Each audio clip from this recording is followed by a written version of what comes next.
Techniques we discuss here are meant for licensed wildlife professionals. If you aren't licensed and trained for wildlife rehabilitation, do not attempt to capture, hold, or rehabilitate any wild animal.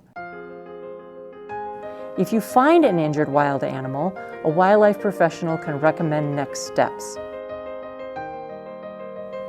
Welcome to Wildlife Rehabilitation, Rescue to Release, a podcast dedicated to licensed wildlife rehabilitators and the veterinarians who support them.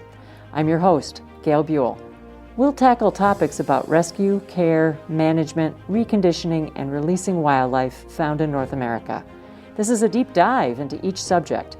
We hope to give rehabilitators information they can use because they're already going to great lengths to rescue and nurse animals back to health.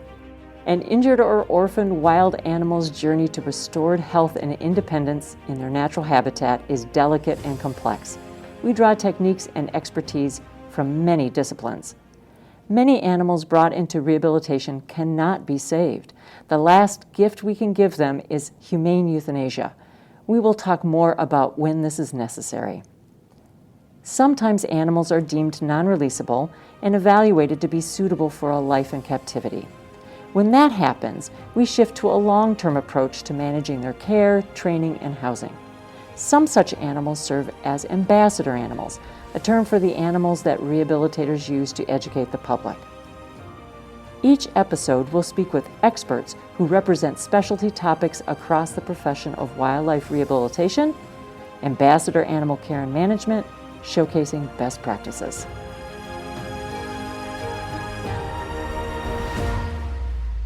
I want to welcome Lori Arent, Assistant Director of the Raptor Center at the University of Minnesota, to the podcast today. We're talking about reconditioning raptors, especially in regards to Creance flying. Lori, welcome to the podcast. Thank you so much for inviting me, Gail. I am really excited about this topic. I'm certainly a rehabilitator, but we want to, of course, get these animals back out into the wild in tip-top condition. But first, before we get into that, I was wondering if you could share how you got to the Raptor Center. What is your origin story, is basically what I'm asking. Well, it's kind of a long one. That's okay. So growing up, I was always an animal person. And I couldn't have very many pets because both my mother and my sister were not big animal fans, right? And so I knew that I wanted to do something in life regarding to animals, and I thought maybe it was vet school. So I am originally from Wisconsin and decided to go for zoology undergrad at the University of Wisconsin in Milwaukee. And so I did. But I also wanted to do something specifically directly with animals. And so there was a local humane society that was just a couple miles from the campus.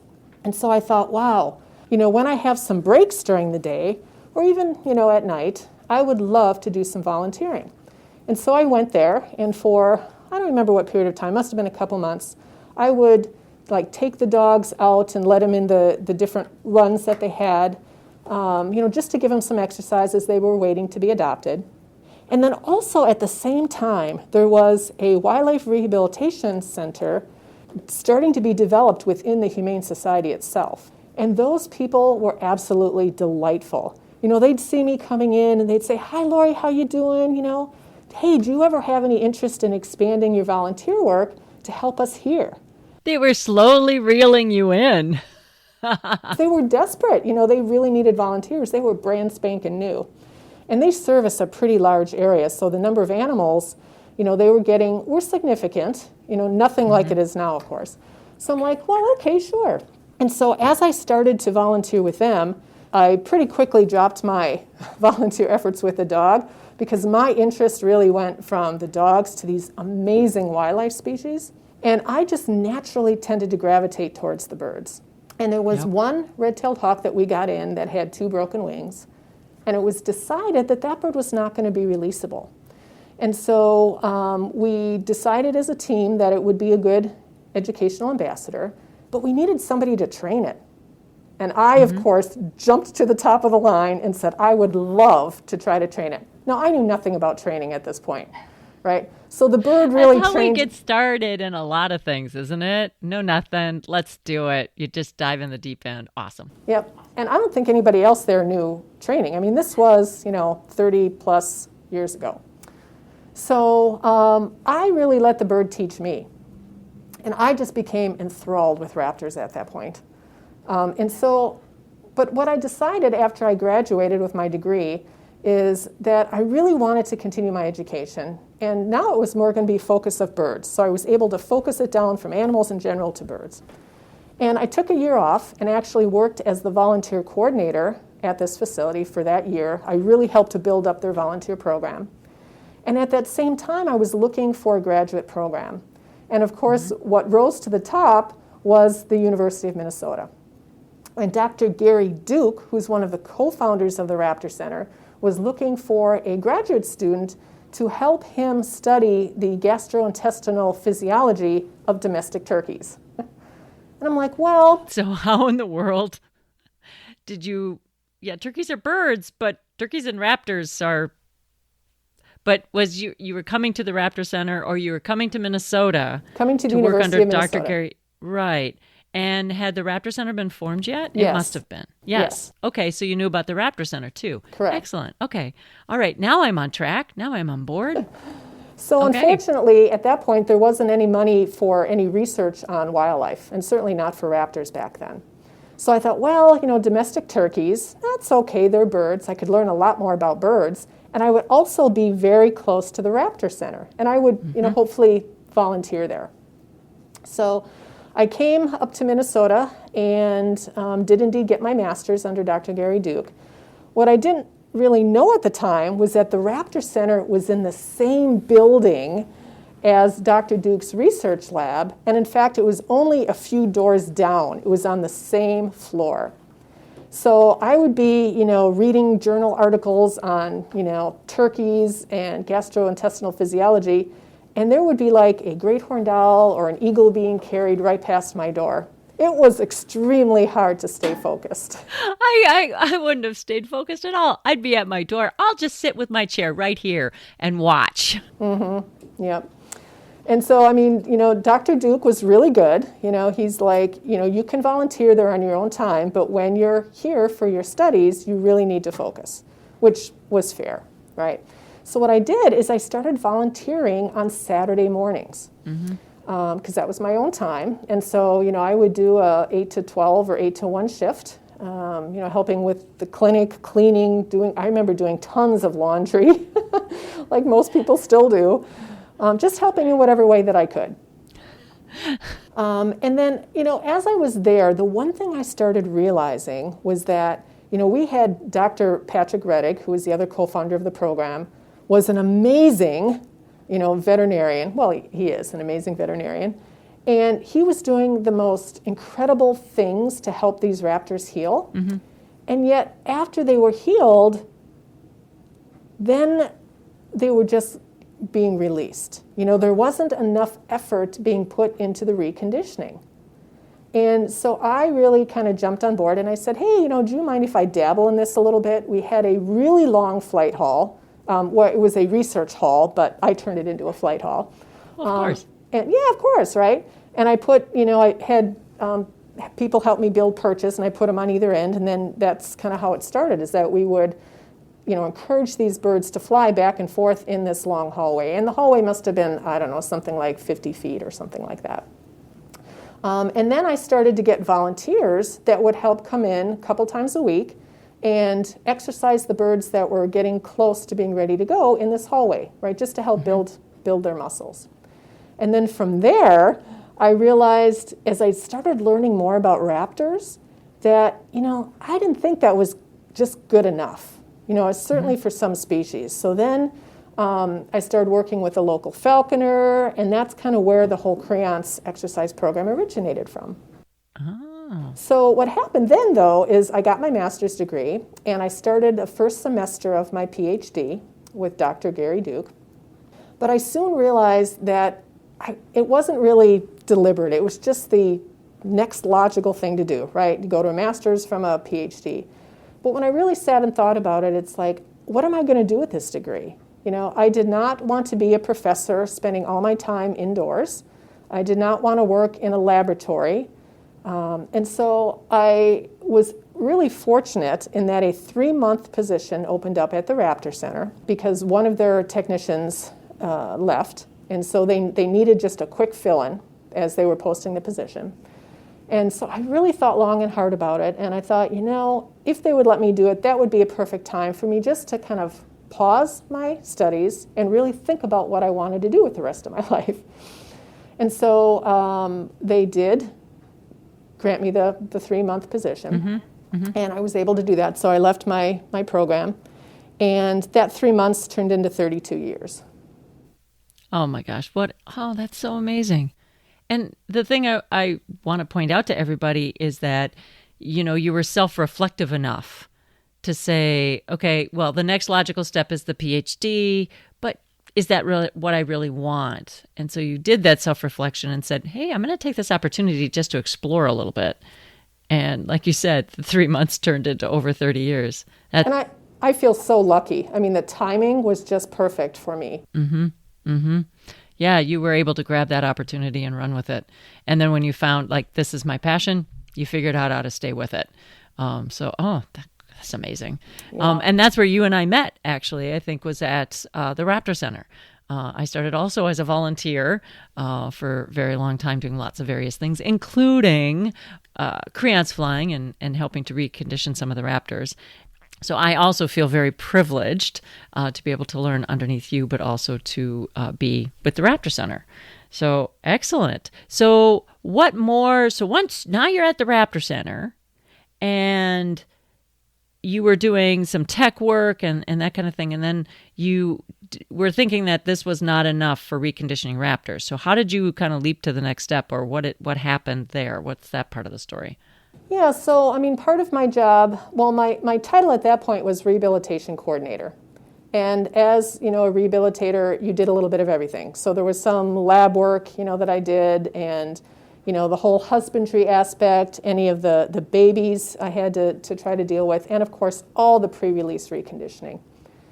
And so it became apparent to me very quickly that I really didn't know exactly what needed to be done in order to get these birds to the level that they needed to be physically in order to survive. I was making decisions as to when they could be released, when they were ready to go, and I just didn't feel like I had adequate knowledge. So there was a falconer at the time who was doing some bird abatement in the fields, the agricultural fields on the St. Paul campus here. And he would come in to the Raptor Center, and we had some talks, about, what these birds needed, and he had been doing falconry for a very long time.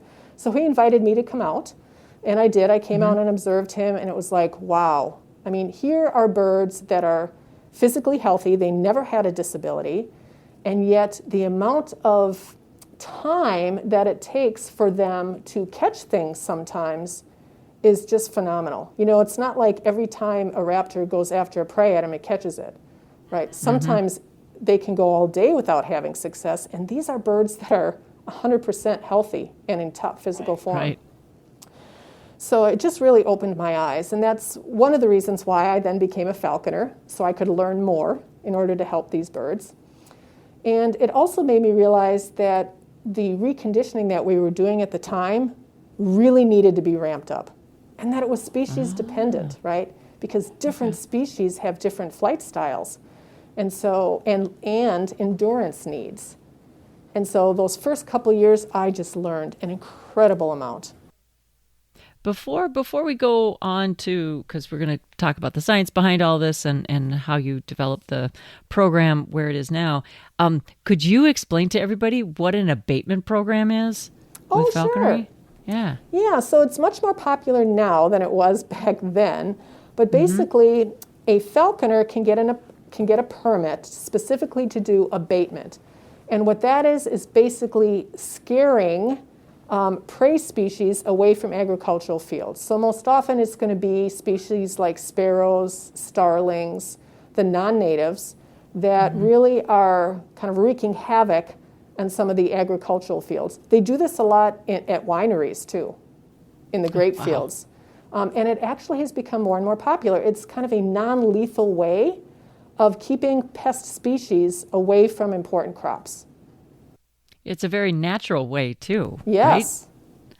Very natural, and both predator and prey. I mean, yes, the prey doesn't get all the food that they could possibly want, but there are other food sources out there for them, and it's a way to coexist. Thank you for explaining that. That's amazing. I love it. Okay, so back to, you were learning that, oh my gosh, you need to do more work with the wild raptors at the Raptor Center to get them ready to go, and you decided to become a falconer. This is dedication to your craft, and really wanted to figure this out. So you became a falconer, and side question, what was your first bird? Well, because of where I lived, I could only have an American kestrel. They're one of my favorites. So yay.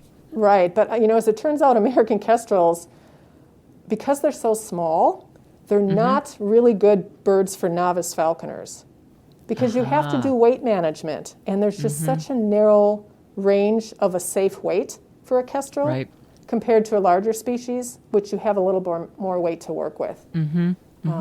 But it worked fine. I had a female kestrel, and I flew her for a couple of years, and then I let her go. Awesome. So, so that was that step. So how did that play into what came next?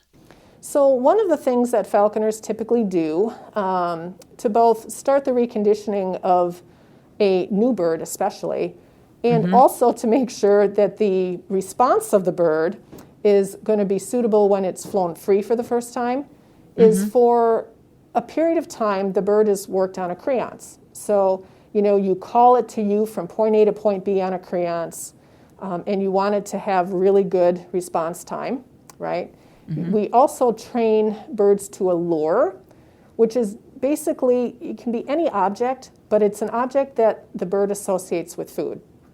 So if they don't want to come to you, for example, for whatever reason, they will come to a lure that is either held in the air or put on the ground. And so it's just kind of a safeguard to get your bird back. Right. And so when you're training that, though, you train it on a Creance too. So I started thinking about the value of the Creance, and could we use it somehow to help recondition raptors? And the answer definitely was yes. And Creance, for everybody, I think of it as a long leash, but we'll talk a lot more about equipment needed for Creance flying a little later. But I just want to, that question might be lingering in people's heads, like, what is that? What is that? So that's just a long leash. Okay, I'm like thoroughly enthralled with this whole process. Was there anything else about falconry, even though there has obviously a lot of influence here, that really helped you say, we need to explore this more, or do this, or how can we incorporate this piece or part of falconry? I think as rehabilitators, we use more falconry techniques than we think. We have them in common. And even just some of the ways that we react to birds. Falconers have developed, different techniques, different training techniques, different ways of delivering food, different ways of housing. And so certainly as rehabilitators, we've adopted a lot of the husbandry aspects that were first created by falconers. The falconers, they kind of made a lot of the early mistakes, right? And so we, as rehabilitators, could benefit from those. We didn't have to try to reinvent the wheel, right? So we knew what type of housing would work and what type of housing would not work. We know what type of food is okay versus what is not okay. For example, chicken necks. Falconers learn pretty quickly that when a bird is hungry, if you feed it a chicken head and neck, there's a chance that will get stuck in the bird's crop. And so, now we go, okay, we can feed chicken necks at times, but we have to cut it up into more manageable pieces.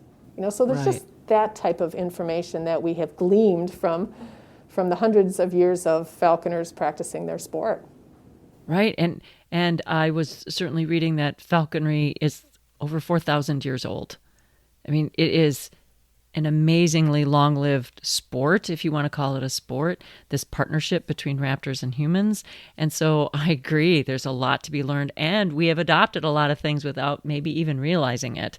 And the other piece that this is an aside as well, is that a lot of words we use in our language is derived from falconry. That might be a whole nother podcast because it is so interesting. And another procedure too, Gail, is feather replacement, is imping. Oh my goodness, and that's, imping. Again, a whole nother topic, but that is something that was adopted from the sport of falconry, and it certainly has been, improved and tweaked as we have better glues and things like that, but it originated from falconry. Yeah, and a lot of birds, not just raptors, but a lot of birds in rehabilitation have benefited and been able to get released a lot sooner because of that technology that is hundreds of years old. So, oh my gosh.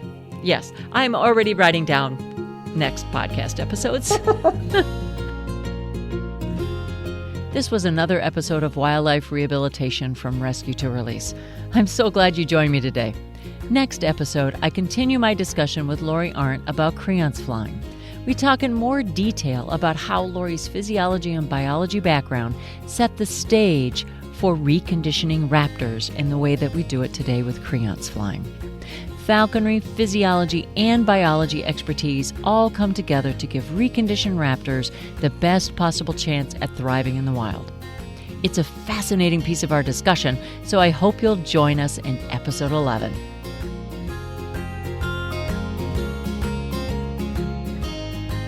This was another episode of Wildlife Rehabilitation Rescue to Release. We're glad you joined us today. Wildlife Rehabilitation Rescue to Release is a production of Partners for Wildlife, working hand in hand with wildlife rehabilitators and veterinarians to improve the welfare of orphaned, ill, and injured wildlife. Our executive producer is me, Gail Buell. I'm the Partnership Coordinator for Partners for Wildlife at the University of Minnesota College of Veterinary Medicine's Raptor Center. Our producer is Kirk Clockey. To learn more about the Raptor Center and Partners for Wildlife, visit raptor.umn.edu. Are you interested in becoming a licensed wildlife rehabilitator? Visit the National Wildlife Rehabilitators Association website at nwrawildlife.org for resources to get started. And remember, if you do find an injured or orphaned animal, please contact a licensed wildlife rehabilitator in your area. And that's our show. Hope you'll join us next time.